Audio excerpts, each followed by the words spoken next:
our host, Tian Wei. Hello and welcome to World Insight. I'm Tian Wei in Beijing. Gathering headwinds for Chinese companies listed on American stock markets. On Wednesday, the U.S. House of Representatives passed a bill called the Holding Foreign Companies Accountable Act. The bill requires companies to give U.S. regulators more access to their audit information. Failure to comply would mean removal from U.S. exchanges after 3 years. The measures likely target Chinese Foreign Ministry spokesperson Chunying said on Thursday, quote, "What the U.S. is doing is no other than another concrete example of its political suppression of Chinese companies in a bid to contain China's development," end of quote. Adding, quote, "The Chinese side will certainly take necessary measures to safeguard its legitimate and lawful rights and interests." So, what does this piece of U.S. legislation mean for publicly listed companies, the financial markets, and China-U.S. ties? Let's loop in our panelists.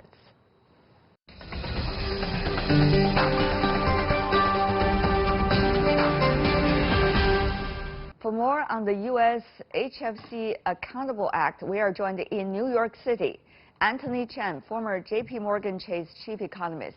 In Guangzhou, Hong Hao, managing director and head of research at BOCOM International. In Beijing, Zhao Hai, assistant research fellow at the Chinese Academy of Social Sciences. Gentlemen, welcome to the program. Mr. Chen, want to start with you. Been working so long in the Wall Street. Tell me more about the nature of this act as you see it. Well, I think that it's certainly something that the United States has been contemplating for quite some time.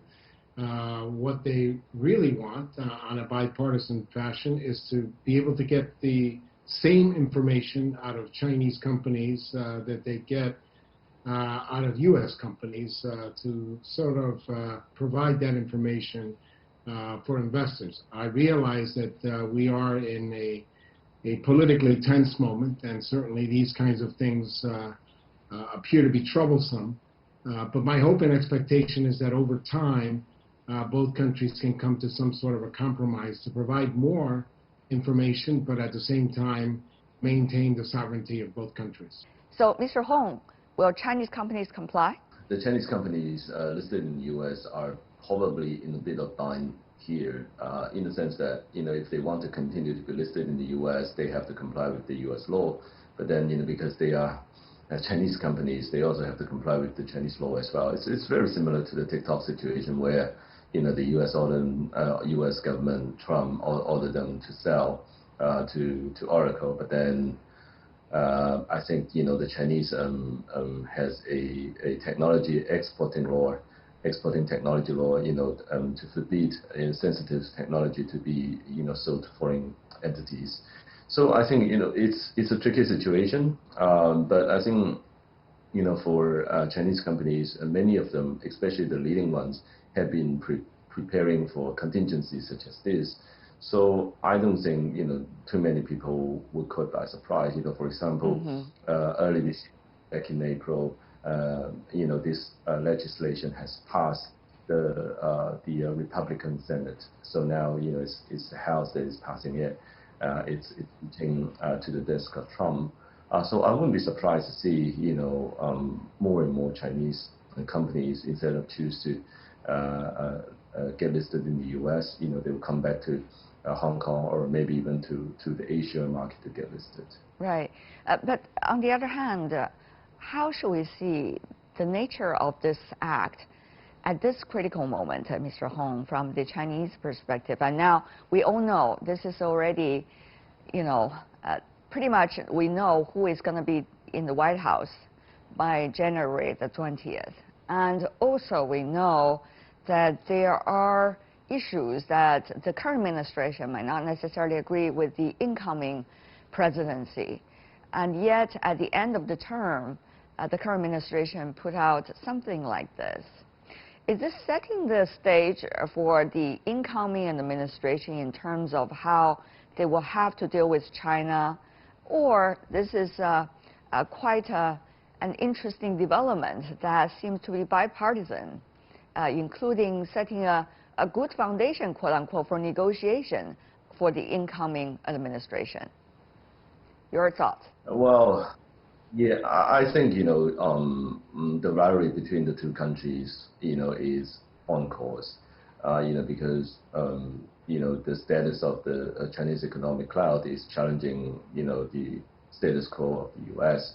So I'm not surprised to see, even, you change the president, but then the rivalry continues as time rolls on. So I think that is the reason why, this legislature is getting bipartisan approval and rather quickly. And also, if you look at in the past 10 years, how some of the Chinese companies use reverse backdoor listing to get listed in the U.S., and some of them actually, were exposed to have some accounting fraud. And as recent as the coffee company that got into trouble. So I'm not surprised to see, the U.S. Legislators want to tighten the rules. Right. But then at the same time, in a bigger context, I would say that the rivalry between U.S. and China will continue. Mr. Zhao, from your perspective, what could be some of the contingency plans for Chinese companies who are trying their best to hold on to the listing in the U.S.? Well, right now, the Chinese companies are using public accounting firms to audit those firms and reporting to the U.S. And the only thing after this legislation that they can do is to prepare for the possibility that they will get delisted. So I think these companies should consider going back to Asia, the market in Hong Kong or somewhere else. And a lot of big market cap companies have already done so. Other smaller cap companies might considering other options, including privatization. However, that could lead to some detrimental outcome for American investors. So this law, I think, without previous consultation with China and without a more thorough consideration of just protecting American investors on the one hand, however, not considering the possibility of the downside is probably not a very good outcome for both sides. Whose biggest loss is it, Mr. Chan? I think at this point, the biggest loss is for the entire global economy, because when the two largest economies are in conflict, I think that certainly all the countries around the world and all financial markets suffer. But right now, in terms of investors, they do have an opportunity, because with the Hong Kong Connect situation, where companies that are listed in Hong Kong, they can trade from Shanghai and in Shenzhen, and then of course foreign investors can access those companies. So there is a back door for the U.S. investor to still access these Chinese companies. But I think that anytime you have these kinds of conflict, it is a problem for global financial markets. And I would hope that both countries can sit down and at least find some sort of a middle ground. Mr. Hong, what do you think could be some of the contingency plans? I think, the Chinese companies listed in the U.S. are the better ones. To be honest, you see Baidu, Alibaba, and all that, they're all listed in the U.S. These are, some of the more sort of leading companies in the Chinese economy. And the reason why they chose to list in the U.S. was because back then, the listing in China is done on an approval basis rather than on registration base. And so now we have a listing reform in China, so it makes it a lot easier, for the leading companies to get listed in the U.S. So I think it's a big change. So, at the same time, while, the U.S. is somehow showing some hostility towards Chinese companies listed in the U.S. based on maybe ideologically a difference, but then at the same time, the Chinese market is undergoing a substantial reform. So, referring to your question earlier on, who would be a bigger loser, I would say that, the U.S. investors would have a lot more to lose. And I think, for companies who have fraudulent accounting practice, I would say it's a prevalent phenomenon. It's not specific to a certain group of companies trading in the U.S. Right? So, local U.S. companies, some of them were found, were engaged in accounting fraud as well. So it is a complicated situation, and I think both sides have lots to lose. But then I think the U.S. investors would have the opportunities, lose the opportunities to invest in the best of the breed Chinese companies. Does the latest move, the latest act, give the president-elect and the new administration more bargaining chips? Mr. Hong? Yes and no. I would say that this legislature has been sort of in motion for a long time now. I think most people in the market are not surprised. Yeah. And I think even with Biden coming in, he probably would try to have a more negotiation-based approach to solve the problem rather than a unilateral approach to solve the problem. Than that, because the rivalry is on. I think in many fields, in technology, in finance, in many other fields. So it could be used as a bargaining chip. It's hard to say right now.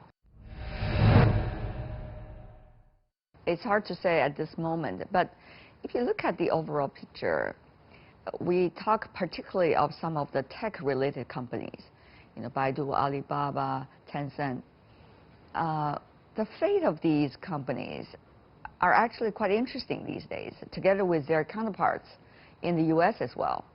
On the one hand, they have already become the pillar of the new economy in both countries and beyond.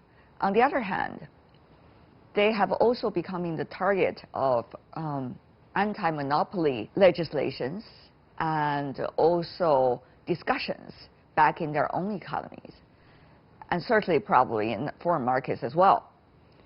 So how should we understand, this layer of discussion added to the earlier part about the anti-monopoly and their common fate? Mr. Chen, your take?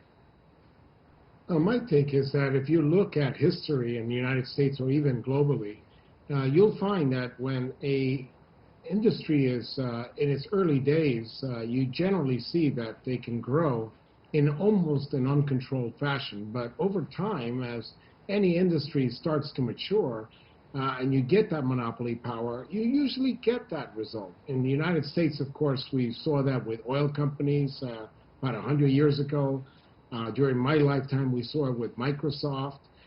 We saw it with some of the telephone companies, and now, of course, we're starting to see it with the technology companies. So, it's not a big surprise when you see companies or industries becoming more concentrated. Eventually, we will see the regulators coming out. It is a bit surprising that is happening in China, but again, if you look at long-term history and countries all around the world, it should not really be a surprise. Mr. Hong? Yeah, I actually agree with Anthony. I think it's not a surprise at all. I think this market, within China, these companies have grown to, with substantial market power. It gets to a point where, because they are platform companies, they have SMEs operating on top of this platform. And because of the very strong marketing power, I think that the smaller guys are getting squeezed. So, keep in mind that the SMEs contributed to 60% of GDP and 70% of employment. So they are a substantial part of the economy. So if the system is not doing well because they are losing money due to the lack of bargaining power with the platform companies, then things has to change. We know with a lot of complicated factors, the global supply chain, value chain, the changes of them have been exacerbated. Now, what would that mean if we see more new changes that maybe these companies might not necessarily be able to comply because of circumstances? What would that mean, in the mid and long term about the global supply chain, global value chain? I realize that a lot of the commentators are indicating that these tensions are here to stay. But I can assure you that in the next 4 years, we will see more of an attempt for both countries to learn to work with each other. Because when you have the two largest economies in conflict, neither of those economies wins. And I think the United States will understand that over the next 4 years, and certainly China has understood that for many, many years. So I think it's it has a negative impact on both countries and certainly the global economy. And I think we'll make some positive progress over the next 4 years. I'm very confident. Interesting. Mr. Hong, are you as confident as Anthony? Wow, I think anyone is better than Trump, to be honest. I think, even there are rivalries between the two countries, there are better ways to resolve the conflicts and differences between the countries. So I think Biden had a good track record as a vice president back then with Obama. I think, from a number of appointees that, he nominated and appointed for his economic team and also for many posts that he will have in his government, one can see that, he's actually having a sort of a more reconciliatory and multilateral approach to problem solving. So I think, the whole world is looking forward to the Biden presidency from here. Mr. Zhao? Well, I think it depends on who we're asking and where you stand. And the globalization in recent years created winners and losers globally, particularly in the United States. The Trumpism or Trump phenomenon is the product of such division created by globalization. So I think the current measures taken by the Trump administration against China is supported by a large population in the United States. It has a reason, has a base. So even Biden is in the White House, he cannot just reverse all those measures because he has only half of the country behind him. Even those people may not be happy to change that China policy very quickly. So I think this division will continue. And of course, it's going to be harmful to globalization and global economy. However, as I said, in that even if you have a higher level of global output, it's now the biggest problem is about the distribution and who gets what. Yeah. So I think this is a persistent problem. Another question related to the latest development is, what is going to be the competition like? Now, both sides, China and the U.S., have been trying to, together, hopefully, set a new stage for discussion, debates, hopefully not conflicts, when the next president coming into the office. But, what kinds of competition will exist between the two countries? Will that be mainly about the economic clout? Or would that be competition about the rules, regulations, standards, which the latest development regarding these high-tech companies listed in the U.S. will be an interesting part of it. What will be the nature of it? How is this related to the latest development that we have seen? We've seen competition in many fields. Just now we discussed, in technology, in financial market, and also, extended to politics, ideologies as well. So I think there are many layers to it, and I think Dr. Zhao just now mentioned that, there are actually a very large base in the U.S. that is supporting Trump, which is quite true. And also, even with Biden winning the presidency, they haven't win the Senate, and therefore, passing legislatures, to put Biden's ideas into action is quite difficult. Or, it will be very difficult to get bipartisan support to Biden's ideas. So, given that, it's a little difficult to say, so early in the stage, what kind of competition that we're facing. Yeah. But then all we can be sure is that, the rivalry between the two countries is on. One of the most crucial issues about business ties between China and the United States is what's going to happen to the first round of trade deal, and whether there will be a second when the new administration comes into power. What do you think? How do you see the step-by-step latest move by the U.S. side towards Chinese companies? This is one of those examples. Have any indication about what's to happen? Mr. Chen. Yes, I really believe that there will be an attempt to meet each other halfway with regard to trade. I believe that this administration has a greater interest in multilateral trade agreements rather than bilateral, which was the preferred vehicle under the current administration. And yes, there will be conflict, but if you look at the track record of President-elect Biden over his 40-plus years in government, he has always had a reputation for sitting down and compromising and making deals, and certainly a reputation that is much stronger than the current president with regard to these deals. Of course there's going to be conflict, of course there's going to be rivalry, but I think it'll be much more constructive over the next 4 years than it's been over the prior 4 years. Mr. Zhao, final words.